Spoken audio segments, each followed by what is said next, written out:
อภิธรรมมหาบัณฑิตญาติทานเพิ่นได้อุทิศชีวิตในของศาสนายึดถือเส้นทางธรรมบำเพ็ญกุศลหล่อหลอมกายาอาจารย์ใหญ่ไพโกศรัทธาพระมหาสาลีกันตสิโล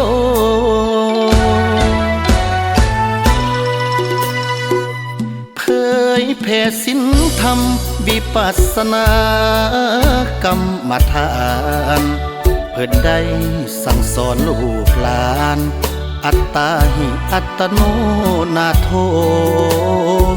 ตนเป็นที่พึ่งของตนทุกคนอย่าเห็นแก่ตัวให้มีธรรมะธรรมโมความโมโหอย่าให้ครอบของใจพระอาจารย์ใหญ่มหาสาลีกันตสิโลญาทานบอกเคยถือโต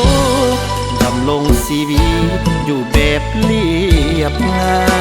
ยปฏิบัติศีลธรรมกรรมฐานแตกสารเข้าใจผ่านมาหลายยุคสมัยผู้คนเลื่อมใสกราบไหว้บูชา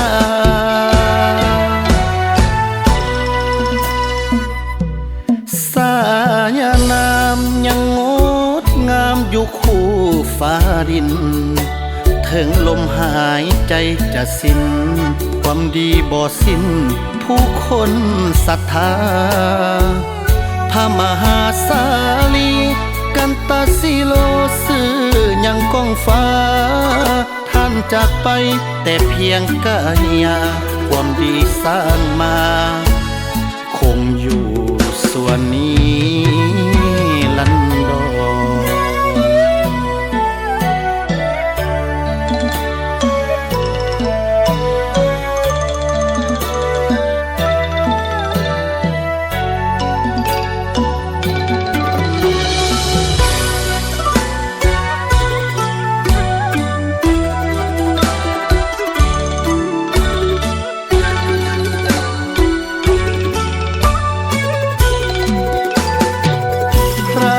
อาจารย์ใหญ่มหา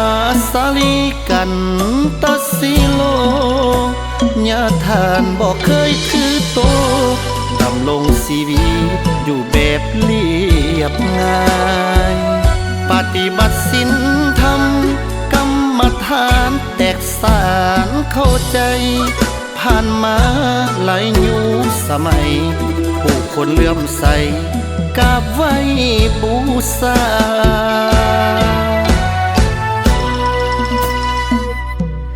สายนามยังงดงามอยู่คู่ฟ้าดินถึงลมหายใจจะสิ้นความดีบ่สิ้นผู้คนศรัทธาพระมหาสาลีกันตสิโลสื่อยังก้องฟ้าท่านจากไปแต่เพียงกายาความดีสร้างมา